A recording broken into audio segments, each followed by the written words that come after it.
Hey guys, so I originally planned to do a Q&A, but it turns out a lot of the questions that I was asked are things that I want to kind of focus on as a sole video topic. So I'm gonna talk about one of these questions today. That was asked by Blair, who is Words Bite So Do I, I'm Fugue Shit Up on Tumblr. And he asked, how is your life measuring up in terms of pre-music to school to post-music school?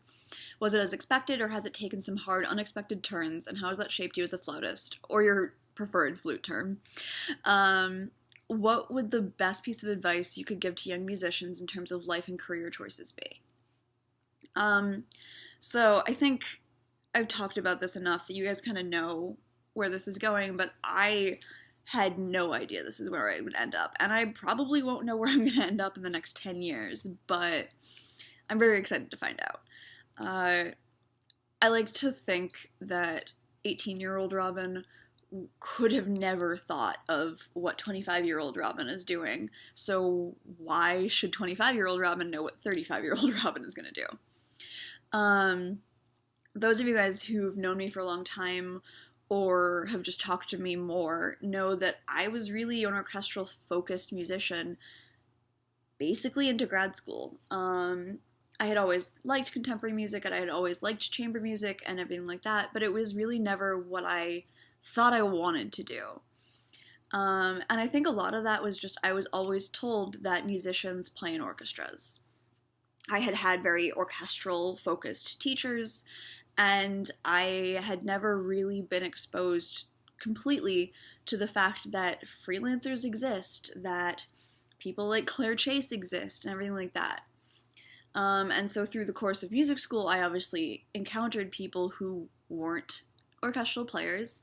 In fact, my teacher in undergrad, while being in an orchestra, was also a freelancer and did all these kinds of crazy things and did a lot of contemporary music.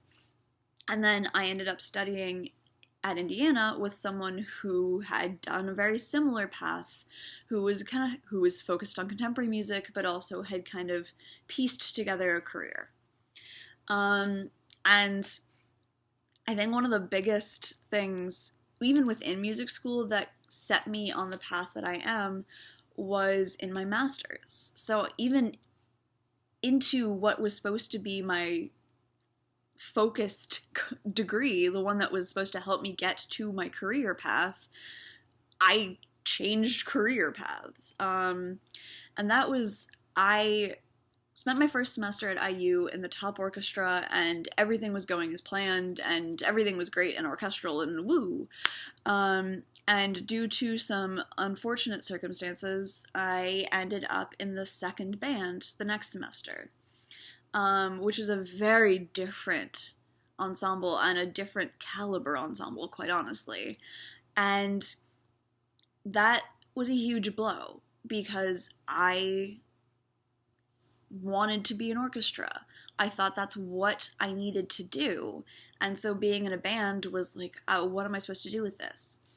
But it also gave me the opportunity to do a lot more collaboration with the composers at Indiana and do a lot more chamber music and do more freelance type on gigs and ensembles.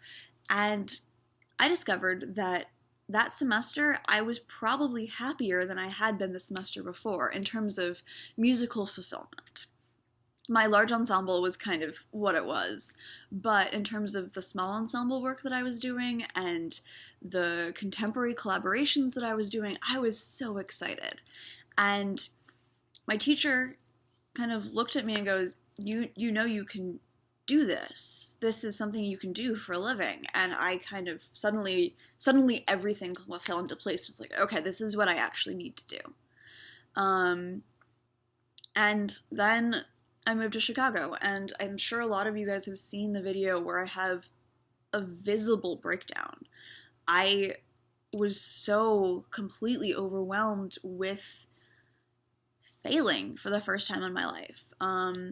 I'd always been successful at what I was doing, and I'd always been successful at getting to the places I wanted to be. And finally, I wasn't. I wasn't doing as well as I wanted to be. And that video and the subsequent changes I made in my life are what led to the 365. the 365 is something I never could have believed I would have done. And the fact that I not only finished it, but am launching another year-long project is something that 2 years ago I couldn't have believed. I don't think I could even have thought of it 2 years ago. So there's been so many changes and there's been so many twists and turns, and honestly, even knowing that I wanted to be a contemporary specialist and knowing that I wanted to focus on the works of living composers, I didn't realize that it would turn into internet collaborations and using YouTube as a performance medium and all of these things. And I actually eventually want to found an ensemble that does what I'm going to be doing for 52 weeks. So basically an ensemble that is there to workshop works by non-established composers. So not the people who actually get performed already, but the people who can't get their music performed, who need ensembles to record their music so they can even get into music schools or things like that. People who go to schools where they don't have the performer base to be able to get their music played, especially ensemble pieces. I really want to help create a support system for non-established composers so that they can become established. And that's something I thought of in the last year. And it's something that it's a long-term goal, and I'm putting pieces in place to get there. But at the start of the 365, I didn't realize what I was doing. So there's definitely going to be more unexpected things happen, and I can't tell you where I'm going to be, and that's really, really exciting.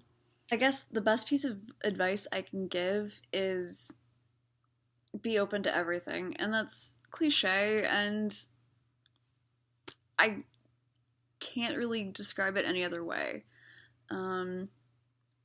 Life is weird, and we all know that, and it's gonna throw things at you that you could never expect, and you're gonna have ideas that you could never expect, and people are going to change the way you look at things ways you never expect. And if you're so set on one thing that you can't see the good in those changes, you're not going to be as successful as you could be. And don't be afraid of innovation. It's really, really scary to set out on your own journey and to be a trailblazer. But that innovation is really what makes music and the creative arts as a field so exciting. It's constantly changing, it's constantly evolving, and we get to be part of that change. And that's not to say that you have to be in contemporary music. You don't have to work with living composers, though I think it's a really important thing that everyone should do. It doesn't have to be your focus. You can play in an orchestra, but bringing new ideas to the field and new ideas to music is so important, or else we're gonna get stuck. And I see so many people who are afraid to act on the amazing ideas they have. And that is such a shame, because those ideas are so incredible and could help so many more people and could inspire so many other things. And because they're afraid, the snowball effect will never happen. So it's trust your instincts, but also don't be blinded by them. Yeah, I don't really think I'm in a position to give anyone career advice, because I don't know where mine's going, and that's a good thing. But definitely don't close off any opportunities just because you don't think that they're opportunities, or you don't think they're things you want to do or should be doing. That's just gonna hurt you in the long run. Yeah, I hope you guys enjoy this video. Clearly I'm very passionate about this subject, and it's something that I really care about. So, yeah. I will be back very soon with a rehearsal video and another talking video later next week. I am going to actually be doing these consistently now, which is super exciting. And if you guys don't know about 52 weeks or what I'm doing with that, please go check out the information. I will link it in the description. I have a call for scores running. The deadline for the first set of scores is December 15th. This final deadline is April 15th. And finally, if you guys want to support me more, I am on Patreon. It would really mean the world to me because it would help me fund other projects and really put more time and effort into what I'm creating here. So please go check that out, and I will see you guys very soon.